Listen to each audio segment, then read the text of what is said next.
So now we got to think about building the authority for the domain. So how do we get the other pages on the site? So the map is really your home page that you can rank. How do we get those other pages, the water heater page, the drain cleaning page, the emergency plumbing page, to rank? Well, we built the site. We optimized it with the title tags, the H1 tags, the unique content on each page. But the thing that's going to determine whether those pages rank on page 15 versus page 5 versus page 1 is the amount of links pointing back to those pages. So really, I say that 30% of the battle is having the page optimized correctly, like we talked about before. You have to do it. That's the only way you're going to get into the index for the right words. But it's the links from other websites pointing back to these subpages that drive the authority that makes Google position it on page 1 versus page 5. So who has the most quality inbound links wins. And there's been some major changes in the last 9 months on how Google classifies links. There were some recent updates called Penguin and Panda, which I'm not going to go into a ton of detail here, but it's important to note that just getting links that are irrelevant, that have nothing to do with your plumbing business or nothing to do with your service area, isn't going to help you. It actually could potentially hurt you. So how can you get inbound links and build the authority for your domain? Well, there's a number of low-hanging fruit type opportunities that you can look at. And I'm just going to show this visual because I think it's easier to see a visual and really understand how this can play in. The low-hanging fruit, obviously, is your online directory listings. So as part of your Google Maps optimization process, you will want to go into Angie's List and City Search and Yelp.com and make sure that you're in there.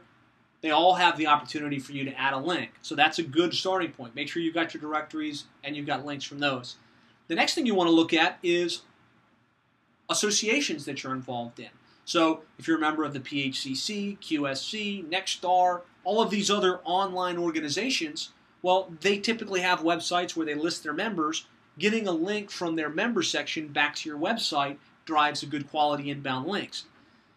You can look at other non-competitive industry friends and foes. So if you're in the HVAC business and you've got somebody right in your area that's in the plumbing business that has a really good website, well, there's no reason you couldn't have them link to you and you link to them.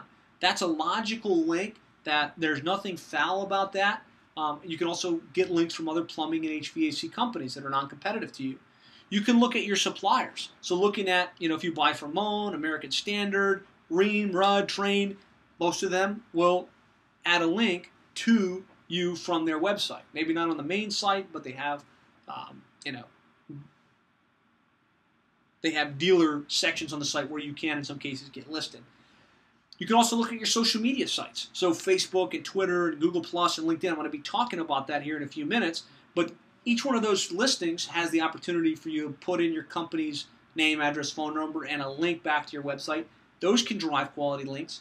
And as you're posting fresh content to your social media profiles on an ongoing basis, those posts can be linked back to your site. So that creates links and social signals. You can look at any networking organizations that you're in. The Chamber of Commerce, BNI, these types of groups typically have sites. You can get links from those. You can go to your suppliers, your supply house. They might be willing to link to you from their site. But really, the best place to get links is by creating fresh content and pushing that content to your blog and then to other article directory sites. So just an example of that would be, creating information that's relevant to your industry. So if you're a plumber, the differences between PCV and copper piping, why you would want to consider trenchless sewer replacement, why you would buy a tanked water heater or a tankless water heater versus a tanked water heater. This is information that's value add to the greater community. You can post that on your website, which makes your website more relevant. Somebody asked this question earlier, how often should I post? I recommend once a week. You could do more, you could do less, but I think once a week is a good benchmark. But then you can use that content to create links back to your site because you can take that simple article and share it through either a press release or you could post it on This Old House or eHow or other places that take this type of information, and then they would in turn place the link back to not just your homepage, but to some of the subpages too. So if you wrote an article on tankless, well, why not have a link to your city tankless water heaters? So by doing that on a consistent basis is how you create the inbound links, which helps you outrank your competition. A really good ninja strategy is what we call competitive link acquisition. Competitive link acquisition is the process of looking at your main competitors that are ranked in the top position for your most important keywords, using tools like Majestic SEO or SEO Book. There's a number of tools that do this, and you can type in their URL and get a list of the different websites that are linking back to them. And if what I'm saying is correct, we know that the person that's in the top position for your city plumber, your city plus HVAC, is there because they have an optimized website with more inbound links and more authority. Then by looking at their link profile, you can figure out what you would need to do to rank better than them. And that's the process of looking at their links, getting those same or similar links pointed back to your website, and moving yourself up in the results.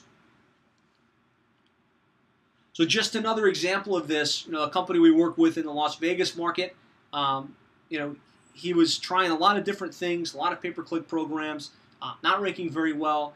After working with us and implementing this strategy and really getting the ranking squared away, he says, I'm averaging over 178 calls directly via the internet so far this year. So that's the process of building links, which is going to help you rank better in the search engines.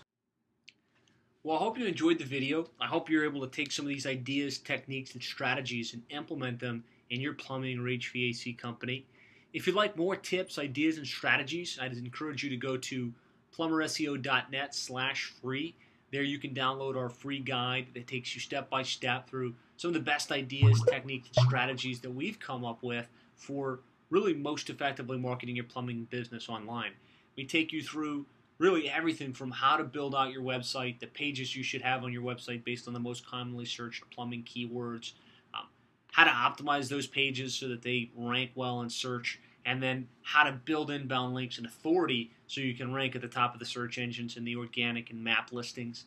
Really talk a lot about how to optimize your Google map listing so that you can rank better on the map by getting more reviews, by establishing your name, address, and phone number, and of course how you can leverage social media, Facebook and Twitter and Google Plus to get more repeat and referral business. So download the guide for free of charge at plumberseo.net. And of course, if you'd like to talk with us, you can reach us directly anytime at 866-610-4647.